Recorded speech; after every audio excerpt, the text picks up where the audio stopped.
Hey everyone, Diavolo here, and in today's video, we are back for my third video in the JoJo Steel Ball Run series. In the last video, we watched as our four main characters, along with a few others like the British racing legend Dio or the Egyptian fire monk Abdul, all did their best to win the first stage and gain that important 1 hour time bonus. In this next part of my Steel Ball Run series, we move on to the first section of the second stage. The second stage takes the first and makes it seem like a taste tester in terms of what's to come. Instead of a basic sprint to find out who has insane horse riding skills, this now takes all of the remaining riders and makes them push for the next 1200 kilometers in a grueling race across the desert plains of America. So, if you are new around here and want to keep up to date as I release the Steel Ball Run series, then subscribe, and if you do enjoy it as well, then make sure to leave a like as it really helps out with pushing my content to a bunch of new amazing people. But enough of that, sit back and relax as we dive into the Arizona Desert arc of Steel Ball Run.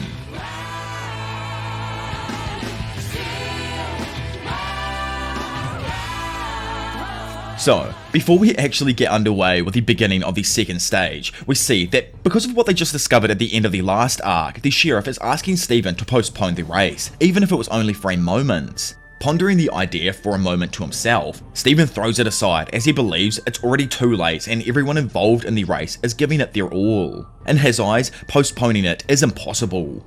Figuring that he was going to say that anyway, the sheriff informs Steven that that was the exact reason as to why he'd already requested Mountain Tim to pursue all potential suspects. While the two stand there discussing Mountain Tim, Wyoming's only ever anime character finally makes his appearance. Funnily enough, the reason I say that is because this man somehow managed to get fourth in the first stage event without us even noticing him once. In some next level Mr. Steal Your Girl smoothness, Tim pulls up behind Lucy, lassos some nearby flowers that match her dress and asks if she's already married while offering those said flowers to her. Steven, sweating balls over the fact that Tim's trying to steal Lucy, weirdly gasses him up while mentioning that Mountain Tim is a legendary cowboy who has a huge potential to win, so it makes no sense for him to take this random request. The sheriff, who's thought this all through with Tim, points out that Mountain Tim is an important person, and due to that, once the second stage starts, there's a high probability of Mountain Tim being targeted by the suspect.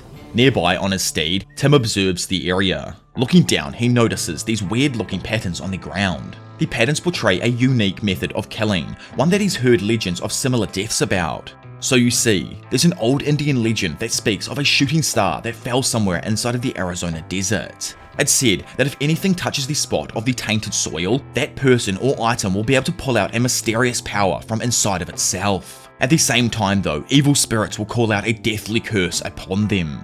Knowing of this said curse, none of the natives ever stepped foot in that land. It's also said that a white man came looking for emerald ore in the desert and stepped inside of the spot, then returned home. Sadly, once he did arrive home, he took out others in a terrifying fashion, before in a moment of sudden realization for what he'd done, took himself out.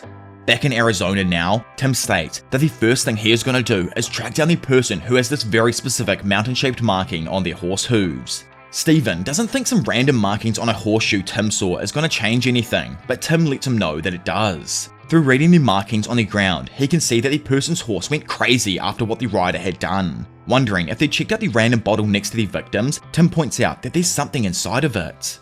On closer inspection and realizing that it's a button, Mountain Tim, with like the craziest use of a lasso anyone's ever seen, casually controls it to grab the button inside to inspect it even closer. Looking at it, everyone starts wondering about the connection of this object with the murders. How did this button even end up in there? The only thing that's for certain is that whoever did this is truly a dangerous killer, and this evidence is important. I love how like random JoJo's is, like this is all just so random at the moment, like there's no connection that we can even make to like how Tim's controlling, like it's all just so random. Anyways, with only 5 minutes to go until the next stage begins, all of the spectators begin getting hyped over the next section of racing. Stage 2 takes us from the Santa Maria Novella Church all the way through to the Monument Valley in Arizona. There are over 3,700 participants still in the race, with it expected to take anywhere from 12 to 18 days to complete this stage. Bringing everyone back to reality, the commentator screams for everyone to take their starting positions. Unlike the first stage, he tells them that each competitor is allowed to freely choose their own route through the desert, obviously with the exception of passing through pre-designated checkpoints. If a player for any reason is forced to retire from the race, then their respective number will be shown as flags above the route. On top of that, covered wagons with medicine, food and water will be following at a fair distance behind the race just to make sure that everyone has a fair chance of survival.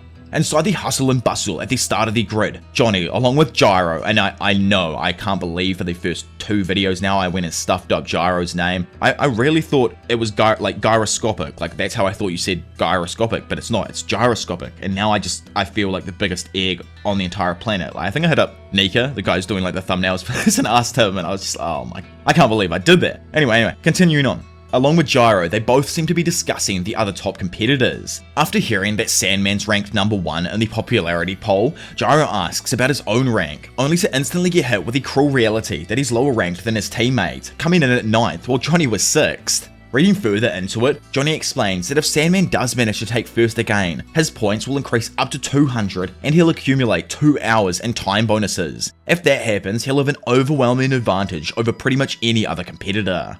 Gyro, being like the straightforward man he is, starts wondering if Sandman could actually run over 100 kilometers in one day. Looking up, Johnny reveals that he's afraid so. Plus, just to make the entire situation worse for them and better for Sandman, he states that Sandman is from Arizona, so technically, this is his home turf.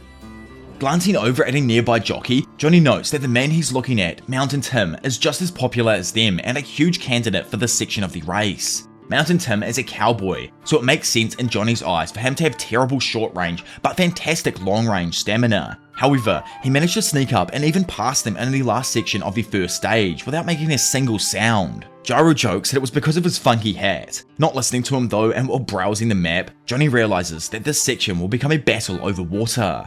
Unlike the first short section, the second one will put people to tests in all kinds of ways, and the distance they travel all depends on if they can make the journey without running out of fluids. Bringing up an old incident in the desert, Johnny explains to Gyro that an entire cavalry unit vanished out of the blue one day. It wasn't due to war or an accident caused by man. No, in that year, every waterhole had dried up, leaving the helpless unit to make the trek through the desert to look for an alternative water source.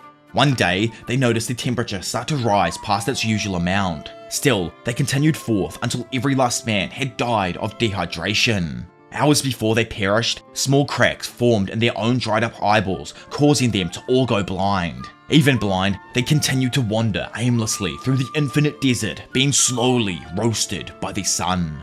To prevent such an event happening to them, Johnny dots out the planned direction to go to the first water point, and from there, head east to the second water point. Drowning out Johnny's conversation, the announcer screams that there's only 30 seconds before the beginning of the second stage. In front and ready to go, Dio pulls up his goggles, while everyone's favourite Poco Loco has all of his sacks tied up and ready to go on the back of his steed.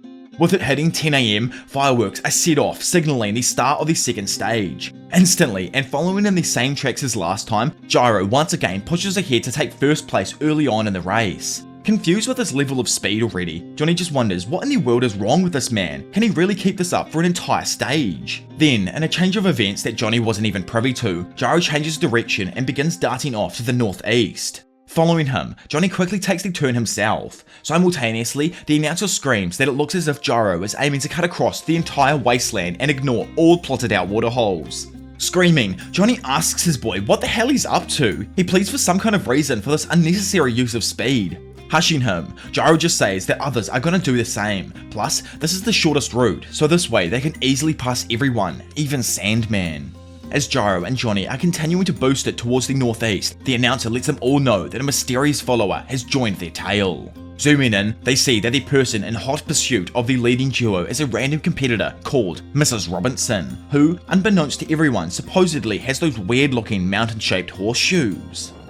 Having pushed around 150 horses in front of the random competitor, Johnny gets out his trusty book and confirms that this person is Mrs. Robinson. On the other hand, he informs Gyro that they're almost 6 hours away from the starting point now, and they should have reached the top of the mountain they're on about now. Before moving forth, he just needs to make sure that they're on the right trail, because if they get caught in the wrong spot, the larger mountains will be impossible for them to pass. Standing nearby and examining the map himself, Gyro doesn't give any response and just dwells on the map, flicking it around multiple times, trying his best to read it. Speaking up, he's skeptical, yet he still reassures Johnny that they're going in the right direction. Maybe. Annoyed with being told maybe, Johnny rages out, screaming that it's 80 kilometers to the closest waterhole, and if they deter even slightly from the course, then they run the risk of death. Trying to push past this confrontation, Gyro asks Johnny about how the revolutions he told him to practice with the cork are coming along.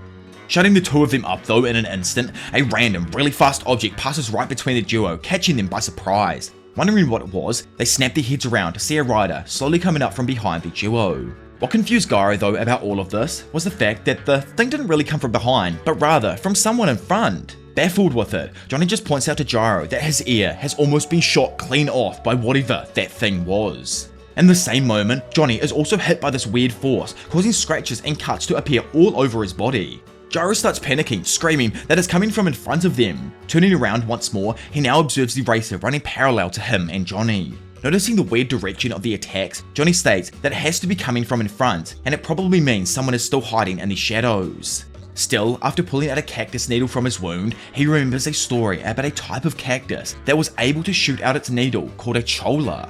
When an animal or something draws close to these plants, as a response to the vibrations coursing through the ground, the cactus will shoot out its needles. Pointing out that the dude is like way out of even rifle range, in his eyes it's frankly impossible to think that the plants were purposefully aiming for them off his vibrations. Gyro states though, that if this dude did happen to have a motive, then it is a possibility that he also isn't worried about receiving a penalty for attacking someone, and in reality wants them removed from the race. Coming to the realization that they are in a truly dangerous position, and with the rider turning in their direction now, Gyro advises Johnny to start running. Doing so, Johnny leans down to grab his reins, yet in that moment they're pierced by a volley of cholla darts, which in turn throws Johnny's weight placement off, causing him to begin falling off his horse. Then, on top of that, another extremely accurate blast of cholla darts hits him directly in the face, sending him crashing into the ground. Having turned to look back at his falling partner, Gyro was also hit with a barrage of cholla darts. Luckily for him, he was able to chuck up his arm in time to protect his face. Gyro believes that this has been Mrs. Robinson's intent from the very start, and asks Johnny to get up on his horse already so that they can leave and continue the race. With blood beginning to blind his eyes, Johnny, while crawling, just screams out that Gyro needs to abandon him and keep going. He knows he promised to cross the line with him, but he can't forget that at the end of the day, they are still rivals. This is a race, there is no reason for him to wait. In Johnny's blood-soaked eyes, he'll just have to catch back up after he's fit enough to ride. Gyro, like the actual king he is though, is just like, don't worry bro, I got you, don't worry about a damn thing. We're both rivals, so I'll head off. However, the direction he ends up heading off in is towards the mental case that supposedly damaged his boy. Boosting off in the direction of Mrs. Robinson, Gyro pulls out both of his steel balls and prepares to let them loose by activating the spin. Noting this and remembering the first stage, Johnny advises him to not use them as he got a warning on the previous section, and if he messes up now there won't be another chance. But, you know, Gyro doesn't really listen to anyone else other than himself, so in the end, he biffs the balls directly at Mrs. Robinson. However, as soon as he does that, Gyro ends up taking a burst of cholla darts to both arms, causing both of his steel balls to fall down into the desert sand. Simultaneously, their weird and wacky opponent reveals these small weird flying bugs that crawl out of the location his left eye used to be in. Then, all of a sudden going on a little bit of a tangent here, and according to Mrs. Robinson, well, this man is highly influenced by the tradition of a small village, where the loser of an argument would get tied up against a cactus. The idea behind this is that the remaining life they lived would be a slow and agonizing one. After their passing, even the cactus would place a curse on the dead man, and due to that said curse, he was brought back from the dead to be a slave to revenge, avenging a grudge that could never be resolved. Turns out that this was the village of Mrs. Robinson, and in order to separate himself from the others, he used a special technique on his body, one that allowed him to raise insects inside of himself. The reason that he reveals this vital piece of information is because now in the race, he's using those said insects to fly around and set off all of the cholla cactus needles. Instantly, and with the bugs having flown past some more cactuses, it sends a plethora of needles shooting towards both Johnny and Gyro. Screaming like some evil villain, Robinson states that he won't allow anyone in this race to run in front of him. Peeved with this dude's weirdities, Gyro just asks if he thought he could forget all about his precious steel balls that he knocked to the ground earlier. Looking around and noticing a small dust cloud appearing at the base of his horse's feet, Gyro tells Mrs. Robinson that he might not be as accurate with his aim, but that doesn't matter. The vibrations of the revolutions are now synced up exactly with him and his location, meaning that he literally made his escape impossible. With the vibrations connecting with all of the cholla around, it sends a huge barrage of needles from every direction that was physically impossible to dodge in time, and subsequently probably killed Mrs. Robinson. So skipping forth a little while later, and still following in those same weirdly shaped horse tracks, Mountain Tim comes across Mrs. Robinson's horse, which had been left abandoned after his previous battle. Checking its feet, Tim confirms that this wasn't the murderer's horse, as its shoe has a completely different design, but he's definitely on the right track as the horseshoes he's looking for passed through these parts around 30 minutes previous to his arrival. So that brings us to the end of what is the third arc in the Steel Ball Run series. This arc here was a great start when it comes to, I guess, just how weird JoJo's can get. It is one of the shorter ones, and we do get a bunch more like this, which is a huge change just from like what I'm usually used to with other series. I don't know if what you call Mrs. Robinson had a stand, but it very much is a possibility. I'm just not 100% sure myself. So let me know down below in the comment section if you know that this was like a stand that Mrs. Robinson had, or it was just some like weird gimmicky ability that they've got, kind of like gyro steel balls at this moment. In the fourth arc of the series, we do a little backstory deep diving as we look at who Gyro was before coming to America, along with a very important 9-year-old boy named Marco. On a real note, for how short some of these story arcs are, so much happens throughout them, and it's great seeing how much Araki has improved his storytelling as we move through SBR. If you have enjoyed this video though, and want to watch more stuff just like it but for a multitude of different series, then be sure to hit that subscribe button and leave a like down below. For those wondering if I'm gonna actually stop the series for any reason, because I've seen a few comments asking me if I'm doing it or not. No, of course I'm definitely not stopping this series. Like anyone on this platform, I definitely do care about views, but I also just want to talk about what I want to talk about. So don't worry, I'm not going anywhere with Steel Ball Run, and I've actually got some massive plans for when I eventually merge all of the parts together. By the way, if you do want to support me more though, feel free to check out the Patreon to get early access to videos and just random Q&As from me every now and then. By the way, for now it's been your professional degenerate Diavolo, and I will see you all in a bit. Bye.